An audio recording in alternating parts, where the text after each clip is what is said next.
যে সন্ধ্যারানী টুডু SRT এই নামে নাকি ওনার প্রচুর বাস আছে। যারা বলেছে তাদের বলি যে ঠাস করে এক চর মারবে। এই ধরনের সত্যি বা মিথ্যা কথা আমাকে জানালে। একজন বিধায়ক আছে, কয়লা শিল্পী, উনি সুশান্ত বাবু, প্রখ্যাত, হ্যাঁ প্রখ্যাত কয়লা শিল্পী। লোকে বললো, আমি জিজ্ঞেস করলাম যে MLA, বললো না উনি কয়লা শিল্পী। ঘুম থেকে উঠে নাকি ভদ্রলোক কয়লা দিয়ে দাঁত বাজে। আমি বললাম মিথ্যা কথা, লোকে তো ছাই দিয়ে দাঁত বাজে। নমস্কার, আপনারা দেখছেন রূপসী বাংলা মিডিয়া এবং এই মুহূর্তে আমি যাকে পেয়ে গেছি আপনারা সকলেই চেনেন তাকে, আপনাদের সকলের প্রিয় রুদ্রনীল ঘোষ, আমাদের বিশিষ্ট অভিনেতা। আমরা আজকে তার সঙ্গে কথা বলবো। অবশ্যই দাদা, আপনাকে স্বাগত জানাই আমাদের চ্যানেলে। নমস্কার। আমাদের পুরুলিয়ার যারা রূপসী বাংলা দর্শক রয়েছেন পুরুলিয়ার বাইরে, তাদেরকেও ধন্যবাদ জানাই। একটা বিষয় আমরা দেখেছি যে আপনি তো বহুবার পুরুলিয়া এসেছেন, আমরাও খবর করতে গেছি, কিন্তু আপনার সঙ্গে যে কিছু কথা বলবো, যে পুরুলিয়ার মানুষের কথা, যারা আমাদের কাছে বিভিন্ন সময়ে যে কথাগুলো বলেছে, যে প্রশ্নগুলো রাখতে চেয়েছে, আমরা পুরুলিয়ার জনগণের হয়ে বিভিন্ন সময় আপনাকে ধরার চেষ্টা করেছি। জগদ্ধাত্রী পুজো বা বিভিন্ন যে অনুষ্ঠানে আপনি এসেছিলেন, কিন্তু সেরকম ভাবে আপনাকে সুযোগ পাইনি কথা বলার। আজকে যাই হোক, অনেক রাত হলো, অনেক খুঁজে অনেক মাধ্যম করে আপনাকে মানে আপনার কাছাকাছি আসতে পেরেছি। তো আপনি যে এই বারবার কি মিডিয়াকে পুরুলিয়াতে অ্যাভয়েড করার চেষ্টা করেন? না, ছি, দেখুন, আমি নিজে একজন মিডিয়া মানুষ এবং আমার কেরিয়ারে শুধু কিন্তু নিউজ মিডিয়াম থেকে, ঠিক আছে। এবার যেটা হয় যে পুরুলিয়া বেড়াতে আসা এবং পুরুলিয়ার মানুষজন আমার তাদের যে সহজতা, সরলতা, সেটা আমায় বেশ টানে। আমায় কেন, বহু মানুষকেই টানে। এবং তার যে না সাজানো নিজস্বতার যে একটা সৌন্দর্য পুরুলিয়া, সেটাকে তো কেউ অস্বীকার করতে পারবে না। সেই টানে আসা পুরুলিয়াতে। আমি 2023-এ অনেকক্ষণ ছিলাম, যেখানে 25শে বৈশাখের একটা অনুষ্ঠান হয়েছিল রবীন্দ্রনাথ ঠাকুরের। আমাদের আদিবাসী ভাই বোনেরা তারা অংশ নিয়েছিল সেই সময়। তারপর এই লাস্ট যেটা বললেন জগদ্ধাত্রী পুজো, এবং না, জগদ্ধাত্রী পুজোর সময় প্রচুর মিডিয়ার মুখোমুখি হতেই হয়, হয়েও ছিলাম। তো তারপর এই 3-4 দিন একটু এসবের বাইরে ছিলাম নিজের মতো করে। তো তারপর এবং লোকাল যে মিডিয়ারা রয়েছে, যারা পুরুলিয়া সম্পর্কে আপনাদের মতো খুব ইন্টারেস্টিং খবর আমাদের পশ্চিমবঙ্গের সব মানুষের কাছে পৌঁছে দেন, তারাও একটু যোগাযোগ করবার চেষ্টা করেছিলেন। কিন্তু আমি এবার এই যে 3-4 দিন, প্রায় 29 তারিখ রাত্রিবেলা আমি এসেছি, তো তারপর একটু এবারে নিজের মতো করে ঘোরবার চেষ্টা করেছি। তো তো তাই আর কি, সেইভাবে আমার বাকি মিডিয়ার যারা বন্ধু বান্ধব, আর এখানে বহু জায়গা রয়েছে যেখানে নেটওয়ার্ক পৌঁছয় না। আমরা যেটা দেখেছি বরাবরই, মানে আপনি এই যে 3-4 দিন ধরে আছেন, আমরা শুধু ওই সোশ্যাল মিডিয়াতে ছবি দেখছি যে আপনি অযোধ্যা পাহাড়ে আছেন, বিভিন্ন জায়গাতে, কিন্তু আপনাকে ধরতে পারছি না কিছুতেই। হ্যাঁ, সেটাই। দেখুন, যেটা হয় এটা কি, মানে আমি এমন একটা জীবিকা থেকে আসি, আমি এমন একটা কাজকে ভালোবাসি, এবং তার জন্য বাংলার যারা মানুষ রয়েছেন তাদের সঙ্গে আমার অন্তরের যোগাযোগ কিন্তু প্রায় 20-25 বছরের, যবে থেকে আমি কাজ করছি, একদম ছোট থেকে। এবং মানুষের ভালোবাসা, আশীর্বাদে যতটুকু পরিচিতি বা আদর দর্শকের থেকে পেয়েছি, যারা আমাদের কথা শুনছেন, তা বলাই বাহুল্য। কিন্তু যেটা হয়টা কি, নিজের মতো না একটু পুরুলিয়াকে এবার দেখবো ঠিক করেছিলাম। কিন্তু যেটা হয়ে যায় আর কি, যেখানেই যাই না কেন, এবার সেখানে যে কোনো মানুষের সঙ্গে পরিচয়, লোকাল মানুষ, ট্যুরিস্ট, এবার তারা কিছু ছবি তুলে দেন। এবার আমি বাধ্য হয়ে ফেসবুকে 2-1টা ছবি দিয়েছি, কারণ আমি দেখলাম যে আমার তখন ছবি বেরিয়ে যাচ্ছে। তবে আমি যে অঞ্চলে ছবি দিই না, সেই অঞ্চল ছেড়ে বেরিয়ে যাওয়ার 1 ঘন্টা পরে দিই। তো এবার যাতে নিজের মতো থাকা যায়, কিন্তু মানুষের সঙ্গে তো কথা বলতেই, আর সাধারণ মানুষের সঙ্গে কথা বলতে আমার ভালো লাগে। ট্যুরিস্টদের থেকে বেশি যারা পুরুলিয়ার মানুষ রয়েছেন, যারা বিভিন্ন জায়গায় রয়েছেন। আমি একটু অন্য- শুধুমাত্র অন্য ভূগোলিস্টদের। হ্যাঁ মানে অযোধ্যা পাহাড়, মার্বেল লেক গেছি সেখানেও, কিন্তু এটা অন্যরকম ভাবে দেখতে এবার বেরিয়েছি। আমরা যেটা দেখছিলাম যে আপনি অযোধ্যা পাহাড়ের ওখানে দোকানদার, সাধারণ মানুষ, তাদের সঙ্গে কথা বলছেন, তাদের মানে আবার মানবাজারেও দেখছি বিভিন্ন গ্রামে গিয়ে আপনি কথা বলছেন, মানে তাদের সঙ্গে মেলামেশার কারণটা কি কি জানতে চাইছেন তাদের কাছে? এবং মানুষের সঙ্গে তো মেলামেশা করাটাই মানুষের কাজ। তো যেটা হয়টা কি, সেটা হচ্ছে যে পুরুলিয়া কেন, ধরুন পুরুলিয়ার মতো সুন্দর যে জেলাগুলো রয়েছে, যেগুলো আরো সুন্দর হতে পারে। না, এখানে যে বিষয়টা হচ্ছে, আমরা দেখেছি যারা অন্যান্য সেলিব্রিটি আছেন তারা এলো, গাড়িতে চলে গেল, কিন্তু আপনি যেভাবে গ্রাস রুটে গ্রামে গিয়ে মানুষের সঙ্গে কথা বলছেন, এই একটা সম্পূর্ণ ভিন্ন চিত্র দেখতে পাচ্ছি আমরা। তারা হয়তো ব্যস্ত, বা তারা হয়তো যান, কেউ হয়তো জানতে পারেন না, তো আমারটা জানি না। মানে ওই আর কি, মানুষ যদি ছবি তুলে দেন, আবার বলছি আমি যেখানেই যাই সেই ছবিগুলো মানে আমি দিচ্ছি বাধ্য হয়ে, যখন দেখতে পাচ্ছি যে যখন 100 জনের মোবাইলে চলে এসেছে, এবার আমি কোথায় গেলাম, আমার খুব প্রিয় জায়গা যেহেতু, কিছুই না। দেখুন মানে বেঁচে থাকার মানে হচ্ছে যে আমি বেঁচে আছি এবং আমার সঙ্গে বাকিরা বেঁচে আছে। যে মাটিতে এসছে সেইখানের মানুষজনদের আমার ভালো লাগে। পুরুলিয়ার যে জনজাতি উপজাতির মানুষেরা রয়েছেন, বাকি সাধারণ মানুষদের সঙ্গে তাদের জীবনটা আমরা ওই মাঝে মাঝে প্রত্যেকেই লাল পাহাড়ির দেশে যা বলে একটা গান আছে খুব জনপ্রিয়, এই গানটা গেয়ে বা গানটার সঙ্গে নেচেই কি শিল্পীর দায়িত্ব শেষ? তা তো না। পুরুলিয়াতে যে এত শিল্প আছে, আদিবাসী গ্রামগুলোতে ঢুকলেই তাদের দেওয়ালে এমন শোভা, এমন চিত্র, তারা যেভাবে ছবি আঁকেন হাজার অভাবের মধ্যেও, হৃদয়ে যদি সেই শৈল্পিক ভাব না থাকে তাহলে ধামসা মাদল বাজে কি করে? ওই একসঙ্গে সুন্দরভাবে তারা নাচেন কি করে? হাজার অভাবের মধ্যেও তাদের দেওয়ালে তারা সুন্দর করে আলপনা দেন কি করে? তারাও তো শিল্পী, আমি একজন ছোট শিল্পী, তারা বংশ পরম্পরা এই শিল্প নিয়ে চলেছেন। একটু জানবার চেষ্টা করেছি তারা কেমন আছে, একটু পৌঁছবার চেষ্টা করেছি। কেমন আছে তারা? তারা আছে, এইটা বলতে পারি। কেমন আছে মানে তাঁদেরই ভালো থাকবার কথা, যারা এই মাটি, জমি, জঙ্গল, এই বাংলার যারা মালিক মালকিন, তারা আমাদের আদিবাসী জনজাতি সম্প্রদায়।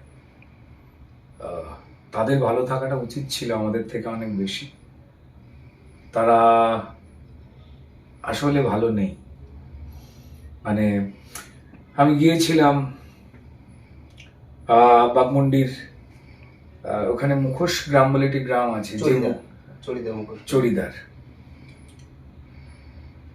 এই গ্রামটার জন্য পশ্চিমবঙ্গ কেন, মানে পুরুলিয়াকে পশ্চিমবঙ্গ চেনে, আবার এই মুখোশ গ্রামের জন্য, চড়িদার জন্য পশ্চিমবঙ্গকে সারা পৃথিবী চেয়েছেন, শুধু ভারতবর্ষ নয়। এবং সেখানেই যিনি ছৌ নাচের পদ্মশ্রী গম্ভীর সিং মুড়া, যিনি ছৌ নাচের, দেখা হয়েছে, মানে তার ছেলের সঙ্গে দেখা হয়েছে। বাকি যিনি রাষ্ট্রপতি পুরস্কার পেয়েছেন দেখা হয়েছে, কিন্তু একজন শিল্পী হয়ে তারা যে জীবনটা যাপন করছেন এই বাংলার পরিচয় যাদের জন্য, তারা ভালো নেই। সেটা খারাপ লেগেছে। আমরা শহর থেকে মানুষজন আসি, ছবি তুলি, চলে যাই। আমি একজন শিল্পী হয়ে শিল্পীদের সঙ্গে দেখা করতে গিয়েছিলাম, কিন্তু তারা বেশ কিছু কথা জানালেন, আমায় উপহার দিলেন তাদের বেশ কিছু আন্তর্জাতিক মানের যে মুখোশ। কিছুতেই তারা পারিশ্রমিকের যে দাম হয় সেটা নিতে চাইলেন না। আমার নিজেরও খারাপ লাগছিল, কারণ ওটাই তাদের রোজগার, ওটাই তাদের পেট। একটু এই জায়গাটাকে সাজানো, পরিচ্ছন্ন করা, একটা সুন্দর বড় তোরণ, কারণ ওটাই তো পরিচয়। পশ্চিমবঙ্গকে চেনে আমি যদি ছৌ নাচ দিয়ে বলি, আমি যদি বাউল দিয়ে বলি, তো তাহলে আলকাপ দিয়ে বলি মুর্শিদাবাদে, আরো অনেক মানুষ আছে, আরো অনেক ধরনের শিল্প রয়েছে, কিন্তু পুরুলিয়ার যেটা, যারা এটা করেন, যাদের জন্য পশ্চিমবঙ্গকে, পুরুলিয়াকে পৃথিবীর মানচিত্রে, সাংস্কৃতিক মানচিত্রে লোকে স্যালুট করে, সম্মান দেয়, তাদের যদি যত্ন না নেওয়া হয় খুব কষ্ট লাগে। তখন শুধু শিল্পী হিসেবে নয়, একজন মানুষ হিসেবে। তাদের সঙ্গে কথা বলছিলাম বলে, আসলে দেখুন, মিডিয়ার বন্ধু বান্ধব বা ক্যামেরা থাকলে মিডিয়াটা খুব গুরুত্বপূর্ণ কাজ করে, কিন্তু অনেকে না সব কথা বলতে ভয় পান। পশ্চিমবঙ্গে একটা অদ্ভুত ভয়ের পরিবেশ চলছে, তো আমরা সবাই জানি। সত্যি কথা বললে পুকুরের পাড়ে বা ডোবায় লাশ হয়ে পড়ে থাকতে হয়, জানি। যাই হোক, পুরুলিয়ার কিন্তু অনেক ভালো থাকবার কথা, পুরুলিয়ার অনেক সুন্দর হয়ে উঠবার কথা। এবার কি বলবো, মানে আপনার কথার মধ্যে যেটা পরিষ্কার হচ্ছে যে জঙ্গলমহল ভালো নেই, কিন্তু মুখ্যমন্ত্রী তো বলছেন জঙ্গলমহল হাসছে। দেখুন, আমি আমাদের পশ্চিমবঙ্গের সম্মানীয় মুখ্যমন্ত্রীকে অসম্ভব রকম শ্রদ্ধা করি। তাকে পুজো করা উচিত আমাদের প্রত্যেকেরই। আমরা কেন করি না জানি না, কারণ তিনিই তো একমাত্র কাজী নজরুল ইসলামকে দিয়ে তো মহাভারত লিখিয়ে নিয়েছিলেন। কেউ পেরেছেন পৃথিবীতে? শুধু তাই নয়, তিনি মৃত্যুর পরে রবীন্দ্রনাথ ঠাকুর এবং গান্ধীজিকে একসঙ্গে শরবত খাইয়েছিলেন। কেউ পেরেছে? তিনি কাশফুলের পাশবালিশ করে ঘুমোতে বলেছেন মানুষকে। আমি বিশ্বাস করি সবার ঘরে উনি বলবার পরে কাশফুলের পাশবালিশ আছে, তুলোর বালিশ প্রত্যেকে ফাটিয়ে ফেলে দিয়েছেন। সারা পৃথিবীতে এই ধরনের একটা বালিশ আন্দোলন কে তৈরি করতে পেরেছে? দেখুন, তিনি বলেছেন যে একমাত্র আমাদের 1,500 কেজির বাচ্চা হয়। শুধু তাই নয়, যে সততার সঙ্গে তার দলের একের পর এক নেতা বিভিন্ন কুটির শিল্পের জন্যই তো পৃথিবী পশ্চিমবঙ্গকে চেনে। দেখুন, জুতো চুরি থেকে গরু চুরি, কয়লা চুরি, এমনকি কিছু না পেলে নিজেদের মোবাইল, হাওয়াই চটি চুরি ফুরি এরা করে। তো এরা একটা চুরিকে শিল্পর জায়গায় নিয়ে গেছে। তো যে মুখ্যমন্ত্রীর অনুপ্রেরণায় এই ঘটনাগুলো ঘটছে, তাকে যারা সম্মান করেন না তারা দুষ্টু লোক, তাদের দাঁতে পোকা হোক। একটা বিষয় জানতে চাইবো যে আমরা যেটা জানছিলাম যে আপনি মানবাজারের এক জায়গাতে গিয়েছিলেন, বেশ কয়েক জায়গাতে, সেখানে পানীয় জলের সমস্যা, এখনো মানুষ সেই ঝর্ণার জল খায়, সেই জায়গাতে দেখছিলাম আপনাকে। কি বলবেন বিষয়টা নিয়ে? আমি যেখানে যেখানে গেছি তার মধ্যে কিছু কিছু দৃশ্য চোখে পড়েছে। এখন পৌঁছে গেছি, মানে এই উন্নয়নের জোয়ারে ভেসে যাওয়া বাংলায় সবকিছু ভেসে গেছে, কিন্তু এই অভাব দারিদ্রতা গুলো ঠিক করে রাজ্য সরকার লুকোতে পারে। আমি দেখলাম, আমি সেই জল একটু খেলাম, হাতে মুখে দিলাম। মুখ্যমন্ত্রীর জন্য 1 ঘটি নিয়ে যাব ঠিক করেছি। তিনি তো মাটির মানুষ, মাটির জল। গ্রামে কল নেই, একটা কল আছে, সেই কল এমন পাম্প করতে হয়, কল থেকে না যত জল বেরোবে, শীতকালে আপনার গা থেকে তার থেকে বেশি ঘামের জল আরো 2 বালতি বেরিয়ে যাবে। ওখানে মাটির ভেতর থেকে একটু জল বেরোয়, কাদা মাটির ভেতর থেকে জল বেরোয়, সেটাই গ্রামের পর গ্রাম, প্রায় 500 আদিবাসী মানুষ থাকেন, তারা ওই জল পান করেন, এছাড়া কিচ্ছু নেই। বলতেও খারাপ লাগছে এই সমস্ত কথা, কারণ কদিন আগে আমাদের সম্মানীয় মুখ্যমন্ত্রী 15 বছরের যে রিপোর্ট কার্ড ফেলেছেন, তাতে আমার মনে হয়েছিল আমার নাম উইলিয়াম জনস, রুদ্রনীল ঘোষ না। আমার মনে ছিল আমি সুইজারল্যান্ডে থাকি, আমার চোখ দেখানোর দরকার। গঙ্গা নয়, টেমস বয়ে যাচ্ছে। তো আমি জানি না কেন বলেন, এটাও ওনার সৃষ্টিশীল মানুষ তো। উনি মানে ধরুন কাদাকে দেখেন হচ্ছে রূপ খেলা করছে। পাঁক ভরা ড্রেন, সেটাকে দেখে ওনার মনে হয় যে এখানে গোলাপ ফুটেছে। এগুলো সৃষ্টিশীল। ভালো মনের মানুষ হলে যা হয়, খারাপ জিনিসকে এরম দেখে। হাসপাতালগুলো যেখানে আমি দেখলাম যে মানুষের থেকে গরু আর কুকুর ঘুরে বেড়াচ্ছে বেশি, আমার ভালো লেগেছে। বিবেকানন্দ বলে গিয়েছিলেন যে জীবে প্রেম করে যেইজন সেইজন সেবী যে ঈশ্বর। তাই আমাদের মুখ্যমন্ত্রী স্বার্থপর মানুষদের চিকিৎসা না করে মানুষদের যেখানে চিকিৎসা হওয়ার কথা সেখানে গরু আর কুকুর ছেড়ে দিয়েছে। এই ছোট মনে ভাবলে হবে না, অনেক বড় মানে আছে। এই পুরুলিয়ার অধিকাংশ স্বাস্থ্য কেন্দ্রেই তো এই চিত্র রয়েছে। এটার কি পরিবর্তন হবে না কখনো? না, পরিবর্তন দেখুন, মমতা বন্দ্যোপাধ্যায় এই যে কষ্ট করে বেঁচে থাকার যে আনন্দ, সেইটা সবাইকে দিতে চাইছেন। আর এমনি তো ধরুন আমরা পশ্চিমবঙ্গে জানি, আপনারা নিশ্চয়ই খেয়াল করেছেন যে কদিন আগে এসআইআর এর যা 4 লাখ লিস্ট বেরিয়েছিল, তার যারা পোষা বিএলও রয়েছেন তারা বলে দিয়েছেন যে পশ্চিমবঙ্গ হচ্ছে অমরত্ব লাভের জায়গা, যেখানে ডায়মন্ড হারবার এবং এই পুরুলিয়া, সেখানে নাকি গ্রামের পর গ্রাম লোক দীর্ঘ 25 বছর ধরে কেউ মারা যায়নি। তাই আমি ভেবেছিলাম একটা জমি কিনবো এখানে। যদি এইখানে ওই কল ছাড়া মাটির জল খেয়ে আমাদের আদিবাসী মানুষেরা যেভাবে বেঁচে রয়েছেন, যা পৃথিবীর যে কোনো সভ্যতার থেকে মারাত্মক একটা অসভ্যতা, কিন্তু এটাই আমাদের সম্মানীয় মুখ্যমন্ত্রীর কাছে সীমিত। এখানে দেখলাম, তারপর গাড়ি নিয়ে পড়ে যাচ্ছিলাম, এখানে 2-3টে ব্রিজ রয়েছে। সেই ব্রিজগুলো ভাঙা, কোনোটা আঁকা বাঁকা নদীর মধ্যে বসে গেছে, পুরো মানুষ টানুষ নিয়ে ঢুকে যাবে, আবার কোনটা ভেঙে গেছে। তো আমার খুব ভালো লেগেছে এই দুটো জায়গায়। বান্দোয়ান গেলাম, সেখানের একজন বিধায়ক আছে, কয়লা শিল্পী, উনি সুশান্ত বাবু, প্রখ্যাত কয়লা শিল্পী। লোকে বললো, আমি জিজ্ঞেস করলাম যে এমএলএ, বললো না উনি কয়লা শিল্পী। ঘুম থেকে উঠে নাকি ভদ্রলোক কয়লা দিয়ে দাঁত মাজে। আমি বললাম মিথ্যা কথা, লোকে তো ছাই দিয়ে দাঁত মাজে। এলাকার মানুষ বললো কয়লা।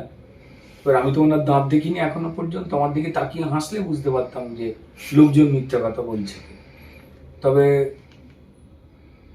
ওখানে রাস্তা দিয়ে হাঁটতে গেছিলাম, রাস্তায় প্রচুর কিডনি পেলাম, ছোট ছোট কিডনি মানুষের খুলে পড়ে আছে। তারপর দেখলাম রাস্তার অবস্থা যা, ভাগ্যিস আরো কিছু খুঁজে পাইনি, কিডনি পেয়েছি। 2-একটা হার্ট ফাট পড়েছিল খুলে। তো টুরিস্ট কমে যাচ্ছে নাকি এই কারণে। কিন্তু উনি কয়লা শিল্পী নিয়ে নাকি বিরাট, কদিন আগে ওনাকে ডেকে পাঠিয়েছিল ওনার মামা, নাকি নাম হচ্ছে ইডি। তো শুনলাম, আমার খুব খারাপ লেগেছে। এইভাবে ডাকা ঠিক না, একজন শিল্পী, তাকে আরো বড় হতে দিতে হবে। একটা পাহাড় পুরো ওনার হাতে দিয়ে দেওয়া দরকার। এলাকার লোকজন বললেন, আমি বললাম এই বিষয়ে আমি কোনো কথা বলতে চাই না, আমি বেড়াতে এসেছি, তবে আমি আমার কিডনি নিয়ে ফিরে যেতে চাই, রাস্তার ঝঞ্ঝানিতে খুলে না পড়ে যায়। উনি রয়েছেন, আর একজন বিধায়িকা রয়েছেন, তার প্রতি শ্রদ্ধা সম্মান আমার বেড়ে গেছে, সন্ধ্যা রানী টুডু, মন্ত্রী, পশ্চিমাঞ্চল উন্নয়ন মন্ত্রী, যে সে মন্ত্রী নয়। তো মন্ত্রীর উন্নয়ন অঞ্চলে গিয়ে আমি দেখতে পেলাম যে মানুষজনের কলটল নেই, জমির ভেতর থেকে মাটি ফেটে যে জল বেরোচ্ছে সেইটাই মাইলের পর মাইল তারা নিয়ে যাচ্ছেন। আমি গেছিলাম ধান ক্ষেতের পাশে খেজুর গাছে সুন্দর করে ছবি তুলতে, আমি জানবো কি করে যে ঝিনুকের ভেতর মুক্ত লুকিয়ে রয়েছে, উনি চেপে রেখে দিয়েছে। তো সেটা দেখলাম। তারপর 1.5 বছর ধরে একটা ব্রিজ ভেঙে পড়ে রয়েছে, সেটাও দেখলাম। আরেকটু হলে গাড়ি নিয়ে সেখানে পড়ে যাচ্ছিলাম। দেখুন, এগুলো না অন্য কেউ হাসা, এটাই হচ্ছে উন্নয়ন। দুর্নীতি সেটাকে কি করে শিল্পের জায়গায় নিয়ে যাবেন, এটাও কি উন্নয়ন নয়? যাদের মন ছোট তারা অন্য কথা বলে। আমি চাই যে সন্ধ্যা রানী টুডু, SRT,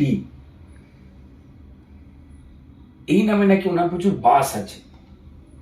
যারা বলেছে তাদের বলি যে ঠাস করে এক চড় মারবো, এই ধরনের সত্যি বা মিথ্যা কথা আমাকে জানালে। কি দরকার? আমার তো এসব জানবার কথা না। আমি প্রকৃতি দেখতে বেরিয়েছি, কিন্তু প্রকৃতি এক জায়গায় উর্বর হয়ে গেছে, এক জায়গায় নিঃস্ব হয়ে গেছে। তো সন্ধ্যারানী টুডু, তিনি পশ্চিমাঞ্চল, একজন জনজাতি আদিবাসী সমাজ থেকে আসা একজন নারী। তিনি যেভাবে বাকি আমাদের মা বোনেদের মমতা বন্দ্যোপাধ্যায়ের অনুপ্রেরণা এখানে রেখে দিয়েছেন, সে অদ্ভুত।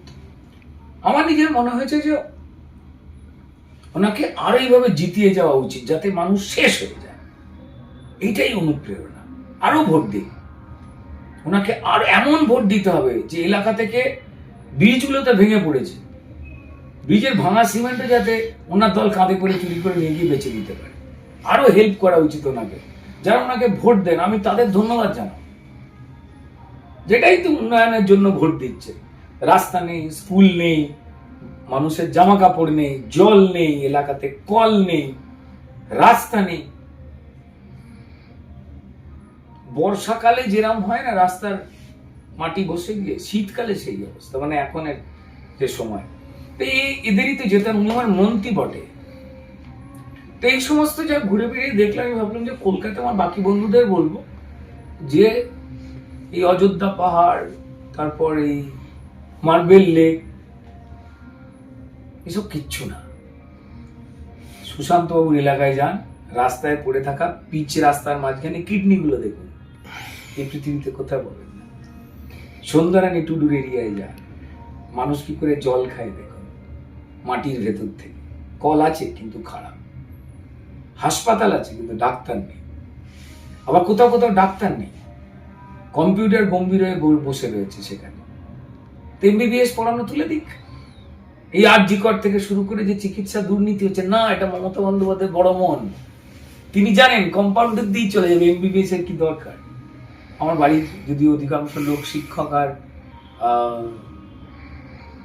ডাক্তার, তারা কেন যে পড়াশোনা করেছিল, তারা যে কেন কম্পাউন্ডার হয়নি, এত পড়ার কি দরকার ছিল? সন্ধ্যারানী টুডুদের এরিয়াতে এসে মমতা বন্দ্যোপাধ্যায়ের অনুপ্রেরণা বেশ নতুন রকম, মানে এইভাবে দুম করে চোখে বেড়াতে গিয়ে এইভাবে যে পুরুলিয়ার আড়ালে আর একটা পুরুলিয়া, যে পুরুলিয়াটার ছবি সবাই লুকিয়ে যায়, সেটা কিছু মানুষের চোখে পড়বে, সেগুলো দেখছিলাম। এগুলোকে তৃণমূলের ভাষায় প্রাকৃতিক শোভা বলেও তারা ছড়াতে পারে, এই আর কি। এটা তো আপনি গ্রামের বিষয়টা সুন্দরভাবে ব্যাখ্যা করলেন। এবার একটু শহরের প্রশ্নে আসি। আপনি যেখানে আছেন তার পাশেই সাহেব বাঁধ। সাহেব বাঁধের চারপাশে দেখলে মানে জলের আগে প্রচুর নোংরা আবর্জনা দীর্ঘদিন ধরে, বিভিন্ন ড্রেনেজ জল, এটা বারবার সংস্কারের দাবিও উঠেছে, কিন্তু শহরের প্রাণকেন্দ্রে তা সত্ত্বেও এই অবস্থায় দীর্ঘদিন ধরে। এবং আরেকটা বিষয়, আমাদের যে পৌরসভা, এখানে একটা বলতে গেলে নাটকীয় পরিস্থিতি চলছে কিছুদিন ধরে। কখনো বলছে চেয়ারম্যানকে সরিয়ে অন্য কাউকে বসানো হবে, তাদের বোর্ড মিটিং হচ্ছে, নিজেদের কাউন্সিলররাই উপস্থিত থাকছে না। এই নাটকীয় পরিস্থিতির মধ্যে আপনি তো পুরুলিয়ার শহরের মানুষের সঙ্গেও মিশলেন, মানুষ কি বলছে? দেখুন, ড্রেনগুলো পরিষ্কার করছে না বা এই ধরনের অবস্থা। এই আজকেই সকালবেলা চা খেয়ে একটু নিচের দিকে ঘুরতে গেছিলাম, তো তখন এলাকার ওই কিছু লোকজন এসেছিলেন, মহিলা দু একজন, পুরুষ, তারা ছবি তুলতে নিজে থেকে এই সমস্ত কিছু কথা বললেন। যেটা আরো ইন্টারেস্টিং বললেন, সেটা এখানে যে পুকুরগুলো শহরে, হ্যাঁ, সেগুলোকে বেআইনি ভাবে কনভার্সন করে বেচে দেওয়া হচ্ছে প্রমোটিং এর জন্য। দেখুন, তৃণমূলকে একদম ছোট করা যাবে না। যারা ছোট করে তাদের মন ছোট। তারা নতুন একটা শিল্প, দুদিন পর দেখুন মেঘ বেচে দিচ্ছে 250 টাকা কেজিতে। এ বিস্ময়কর একটা মানে কোম্পানি। তো ওই যে ময়লাগুলো রেখে দিয়েছে, যে খুচরো পয়সাগুলো ওরা চুরি করে ড্রেনের মধ্যে রেখে দিয়েছে। এবার যদি ওইগুলো ময়লা না পড়ে থাকে, পয়সা দেখতে পাওয়া যাবে, ধরা পড়ে যাবে। ভদ্রলোকের বাড়িতে যদি ইডি আসে, এগুলো ঠিক না। ওই জন্য ময়লাটা রেখে দিচ্ছে। আপনাদের আমাদের মন ছোট বলে আমরা এইভাবে দেখছি। এই পচা যে গন্ধ যেগুলো বেরোচ্ছে, এগুলো আসলে ওরা প্রকৃতিকে অন্যরকম ভাবে তুলে ধরতে চাইছে মানুষের কাছে। ঠিক আছে, এটা এই হচ্ছে শেয়ার। দেখবেন প্রচুর বড় বড় নাম করা আর্টিস্টের, আমি নিজে একটু ছবি আঁকতে পারি, পেন্টিং দেখেন অনেক সময় বুঝতে পারবেন না কি হচ্ছে। তবে বেরোবার পর দেখবেন কোন একজন পণ্ডিত এরকম একটা মোটা মানে বই নিয়ে তার মানে বোঝাচ্ছে। এটা সেরকম। এই দল যখন ভাড়া উঠে যাবে এই রাজ্য থেকে কদিন পর, তখন দেখবেন মানে বই বেরোচ্ছে। আর আমি ধন্যবাদ জানাবো, এলাকার পুলিশ সিস্টেম খুব ভালো। মানে যারা পুলিশকে দোষ দেয়, মিথ্যা কথা বলে, পুলিশ অত্যন্ত রকম ভালো, পুলিশের নিজের ডিএ বাড়েনি, থানাগুলো ভালো করে চালাতে পারে না বলেই চোরেদের ধরে পুরে রাখে না। মানবিকতা ওদের আছে। থানা জেলে রাখতে গেলে কি খাওয়াতে হবে, দুটো রুটি দিতে হবে, পয়সা নেই, তাই ছেড়ে বলেছে বাইরে করে খাও। এই যে একটা সুন্দর একটা আন্তরিকতা চোর আর পুলিশের মধ্যে, এই আমাদের পুলিশ মন্ত্রীর মহানুভবতা। আরেকটা প্রশ্নে আসবো, যেহেতু আমাদের জঙ্গলমহল যোগাযোগ ব্যবস্থা সব জায়গাতে ঠিক নেই, শহরাঞ্চলে থাকলেও বিশেষ করে বান্দোয়ান, মানবাজার, অযোধ্যা পাহাড়, এই সমস্ত জায়গায় একসময় এসবিএসটিসি বাস পরিষেবা চালু ছিল। কয়েকদিন আগে পুরুলিয়া থেকে দীঘা একটা বাস চালু হয়েছিল, কিন্তু ইদানিং যেটা লক্ষ্য করা যাচ্ছে যে আমাদের লোকাল যে জঙ্গলমহলের এসবিএসটিসি পরিষেবা প্রায় সমস্তটাই বন্ধ। কি বলবেন এই বিষয়টা নিয়ে? দেখুন, বন্ধ মানে হচ্ছে যে এই south Bengal state transport corporation বোধ হয়, তাই তো এসবিএসটিসি, আমি ঠিক মানে এভাবে জানি না, মনে ছোট ছোট একটু মনে আছে বলে বলছি। প্রচুর বাস কেনা হয়েছিল একসময়। অযোধ্যা পাহাড়ে গিয়ে আমি দু একজন টুরিস্টের সঙ্গে কথা হলো ওখানে, সেইখানে জিজ্ঞেস করলাম, তখন একজন বললো যে না, পুরুলিয়া থেকে কোনো বাস এখানে সরকারি ভাবে চলে না, আগে কয়েকটা চলতো, প্রাইভেট লিজ দিয়ে দিয়েছে। তো তারপর যেটা হচ্ছে যে তেল কেনার পয়সা নেই, আর এই অজুহাতটা দিয়ে কিছুটা যদিও সত্যি, দেখুন খেলা মেলায় যদি মানুষকে আনন্দে মাতিয়ে রাখে একটা সরকার, সে আপনার চিকিৎসা করে দেবে কি করে, সে আপনার বাস করে দেবে কি করে, রাস্তা করে দেবে কি করে, স্কুল করে দেবে কি করে, তার কষ্টটাও তো ভাবতে হবে। কিন্তু সরকারি বাসে তেল কেনার টাকা নেই, তাহলে প্রাইভেট বাসগুলো চলছে কি করে ওই একই রুটে একই ভাবে? দেখুন, আপনাদের না মানে সংবাদ মাধ্যমের না, মানে আমি সারাক্ষণ দেখেছি যে তৃণমূলের নেতাদের চোর এটাকে প্রমাণ করবে, একদম প্রমাণ করবেন না। তৃণমূল অত্যন্ত একটা সৎ দল, যে ঘুম থেকে উঠে সততার সঙ্গে কি করে চুরি করবে ভাবে, তাদের পুরস্কৃত করা উচিত। কি করে তারা আলোচনা করে, এর মধ্যে ট্রান্সপোর্ট মন্ত্রীও জড়িয়ে আছে দেখবেন, কিংবা কলকাতায় ওই হরিশ মুখার্জি না চ্যাটার্জির এক খোকনও আছে। তো এটা হচ্ছে তৃণমূলের নেতারা বিভিন্ন রকম ভাবে বেনামে বাস কেনে, যাতে সেই বাসগুলোর ব্যবসা করতে পারে, তাই সরকারি বাসগুলোকে হয় বসিয়ে দেওয়া হয়। সুন্দর একটা সিস্টেম। যতক্ষণ না ওরা আপনার আমার কঙ্কালের হাড় অব্দি বেঁচে দিতে পারছে, ততক্ষণ ওদের একটা শান্তি নেই। এটা কিন্তু আন্তরিকতা, আপনার হাড়, আপনার রক্ত, আপনার কিডনি, ওরা ভালোবাসে। আপনারা শুনলেন যে আমাদের সঙ্গে এতক্ষণ রয়েছেন রুদ্রনীল ঘোষ, বিশিষ্ট অভিনেতা, এবং তিনি যেভাবে প্রশ্নের উত্তরগুলো দিলেন, সত্যি এগুলো আমাদেরকে ভাবায়। মানে আমি ব্যক্তিগতভাবে থতমত খাচ্ছি যে উত্তরটা উনি এমন ভাবে ঘুরিয়ে দিচ্ছেন। বিষয়টা আমি তো সোজা ভাবে, আমি কি মুশকিল হবে। দেখুন, আমি অত্যন্ত কম বুঝি, বেড়াতে এসেছি, কালকে বেরিয়ে যাব।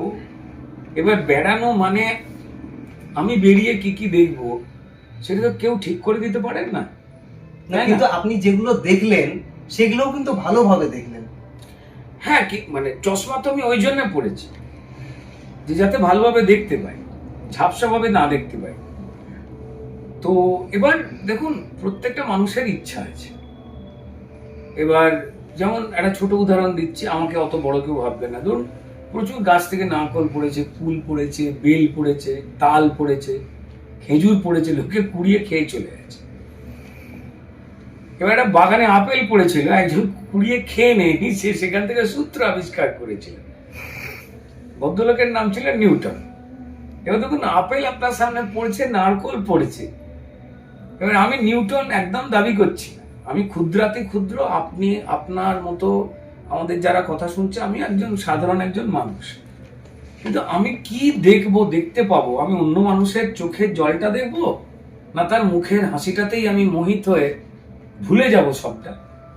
সেটাই বোধহয় আমার মনে হয় যে কোনো মানুষের দৃষ্টি হওয়া উচিত।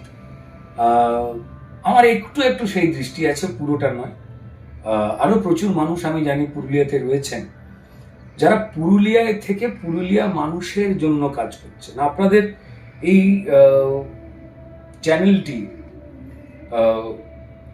রূপসী, আমি দু একবার এর আগের বার এসেও আমি কয়েকটা ইন্টারেস্টিং নিউজ দেখেছিলাম, যে খবরগুলো সবসময় কলকাতায় পৌঁছয় না। অনেক অনেক বড় বড় চ্যানেল আছে, তারা আরো বড় বড় কাজে নিউজে ব্যস্ত থাকে, তো তাই সবসময় সেই ফিডগুলো হয়তো পাঠাতে পারে না। তো যেগুলো মিস হয়ে যায় তার মধ্যে কয়েকটা আমি পুরুলিয়াতে এসে আপনাদের চ্যানেলে দেখেছি। মানে আপনাদের সঙ্গে মানুষের বেঁচে থাকবার একটা যোগাযোগ আছে, এবং আপনার সঙ্গে যদি থাকতে পারে, যদি আমার সঙ্গে 3-4 দিনের জন্য একটু হয়, তো সেটা তো আনন্দে। তবে আমি চাই যে এত সুন্দর একটা জেলা, সেই জেলাকে যেভাবে রাজ্য সরকার বঞ্চিত করে রেখে দিয়েছে, যেভাবে এখানের মানুষজনকে ফালতু বলে একটা স্টিকার মেরে দিয়েছে গায়েতে, এটা বড় অসম্মানের। এমনটা পুরুলিয়ার মানুষ, তিনি সাধারণ মানুষ হন, তিনি জনজাতি, উপজাতি, আদিবাসী আমাদের ভাই বোন হন, তাদের এটা প্রাপ্য নয়। লাস্ট দুটো প্রশ্ন করব।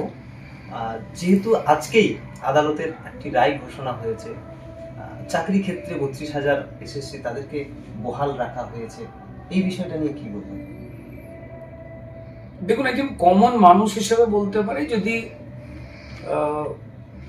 খুব বিস্ময়কর একটি রায় আমাদের যে কোনো কারুর পছন্দ হতেই পারে, নাই পারে। সে বিষয়ে কথা বলবার আমাদের বক্তব্য রাখবার প্রত্যেকেরই আছে। এর আগে 26,000-এর চাকরি গিয়েছিল, তখন বিচারপতিরা বলেননি যে 26,000-এর চাকরি গেলে তাদের পরিবার, অসহায় পরিবাররা ভেসে যাবে। 26,000-এর তাই চাকরি গেল একদম সুপ্রিম কোর্ট অব্দি। দুর্নীতির জন্য যে চাকরি তালিকা তৈরি হচ্ছে, যারা যোগ্য মধ্যবিত্ত এবং গরিব বাড়ির ছেলে মেয়ে, যারা ঘুষ দিয়ে ঘটিবাটি বেচে 2 নম্বরই পথে চাকরি পেতে চায় না, তিনি হিন্দু মুসলমান যে কোনো ধর্মের, যে কোনো বাড়ি থেকে, জেলা থেকে আসুক, তাদের চাকরিটা চলে গেল। ঠিক একই রকম ভাবে তার থেকে বেশি দুর্নীতি হয়েছে যেখানে, এই 32,000-এ, সেখানে খুব অদ্ভুত রকম ভাবে আজকে বিচারপতি তিনি বললেন যে মানবিকতার খাতিরে অপরাধ মেনে নিচ্ছেন, দুর্নীতি মেনে নিচ্ছেন, শাসক দল এবং সরকার দুর্নীতি করেছে, কিন্তু খুব অদ্ভুত ভাবে রায় দিলেন যে মানবিকতার খাতিরে পরিবারগুলো ভেসে যাবে। তাহলে যারা ঘুষ দেয়নি, যারা যোগ্য, যারা চাকরিটা পেলেন না, তাদের যে পরিবারগুলো ভেসে গেল, সম্মানীয় বিচারপতি কি তাদের কথা ভুলে গেলেন? আদালতের রায় শিরোধার্য, সুপ্রিম কোর্ট, হাইকোর্ট সবেতে 26,000-এর চাকরি গেছে। বিচারপতিরা বসেন আইনের ধারা মেনটেন করে, অপরাধ যারা করেছেন, আইন ভেঙেছেন, তাদের শাস্তি দিতে। কিন্তু এখানে দেখতে পেলাম শ্রদ্ধেয় সম্মানীয় বিচারপতি তিনি ঠিক অপরাধকে অগ্রাধিকার না দিয়ে 36 না 32,000-এর প্রতি পরিবার যারা কি করে চাকরি পেয়েছে সবাই জানে, তাদের বাঁচাবার একটা দায়িত্ব নিলেন। এটা তার রায়। এরপর সুপ্রিম কোর্ট রয়েছে। কারুর চাকরি যাক, কোনো মানুষ চায় না, কিন্তু কোনো মানুষ চায় না কোনো অযোগ্য বদমাইশ টাকা গুঁজে দিয়ে কেউ চাকরি করবে। আর যারা যোগ্য তারা একের পর এক সুইসাইড করবে, আন্দোলন করতে গিয়ে পুলিশের হাতে রক্তাক্ত হবে। তাদের জন্য কি একটু সহানুভূতি সম্মানীয় ডিভিশন বেঞ্চ দেখালেন না? জানি না যে এই রায়তে কি হলো। শাসক দল মমতা বন্দ্যোপাধ্যায় এবং তৃণমূল বিরাট খুশি। কেউ কেউ বলছেন যে তারাই এই 2 নম্বরই চাকরিটা বেঁচেছিলেন, তাদের জেলে যেতে হতো না, পিঠের চামড়া গুটিয়ে ডুগডুগি বাজাবার মতো করে দিত। এই রায়তে তাদের পিঠটা বেঁচে গেল। কিন্তু আবার কেউ কেউ বলছেন যে না, পিঠের চামড়া বাঁচেনি। ঠিক যেভাবে 26,000-এর চাকরি গেছিল, তাহলে একইভাবে 26,000-এর চাকরি তো যেতে নাও পারত। একই রকম দুর্নীতি হয়েছে। হাইকোর্টের রায় শিরোধার্য, কারণ তার উপরে আমরা পরিষ্কার রায়ের খবরদারি করতে পারি না, কিন্তু এই রায় সততার ওপরে একটা বিরাট বড় ধাক্কা, যারা বেআইনি কাজ করেছেন তাদের উপরে একটা অনুপ্রেরণা, আর যারা যোগ্য তাদের উপরে একটা থাপ্পড়, এটা মানুষজন বলছে। আর কিছু বলার নেই।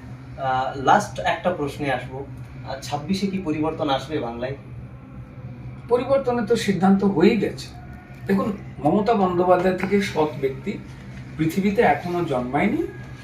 যেভাবে পৃথিবীর সব থেকে বড় প্রাণী হচ্ছে ব্লু হোয়েল, এটাকেও যেমন আপনি খণ্ডন করতে পারবেন না। মমতা বন্দ্যোপাধ্যায় নিজে বলেছিলেন যে আমি বেঁচে থাকতে SIR হতে দেব না। SIR হচ্ছে, তাহলে যে মমতা বন্দ্যোপাধ্যায়কে আমরা দেখতে পাচ্ছি তিনি কে? তিনি বেঁচে আছেন না তিনি বেঁচে নেই, এই বিষয়ে তিনি এবং তার দল মুখ খুলছেন না। এটা তাঁরই বক্তব্য। আমরা চাই তিনি 100-200 বছর অব্দি বাঁচুন, তিনি সুস্থ থাকুন। সততার প্রতীক মমতা বন্দ্যোপাধ্যায়। আপনারা যদি বলেন যে এটা উনি স্বচ্ছতার প্রতীক, তো তাহলে খারাপভাবে সত্যি কথা বলা হয়ে যাবে। সত্যি কথা বলবেন না ভাই।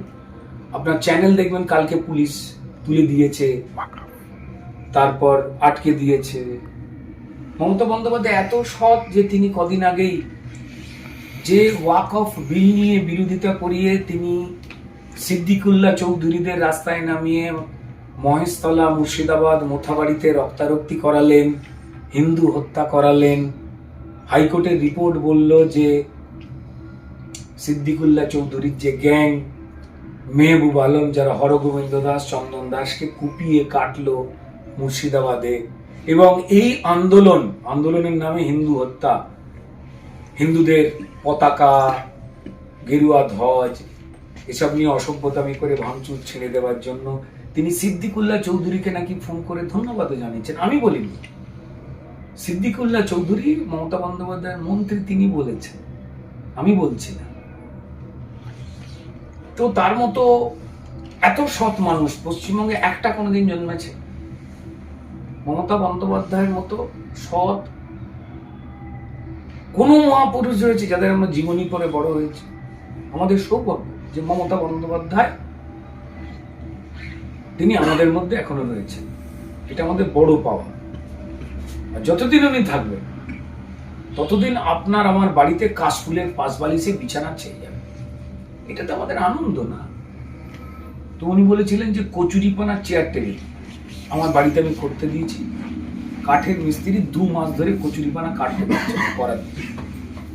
যদি পুরুলিয়ায় ভালো কোনো করা পাওয়া যায়, আপনি ভাই একটু পাঠিয়ে দেবেন, উপকৃত হবে, এবং যারা যারা কিনেছেন তারা উপকৃত হবে।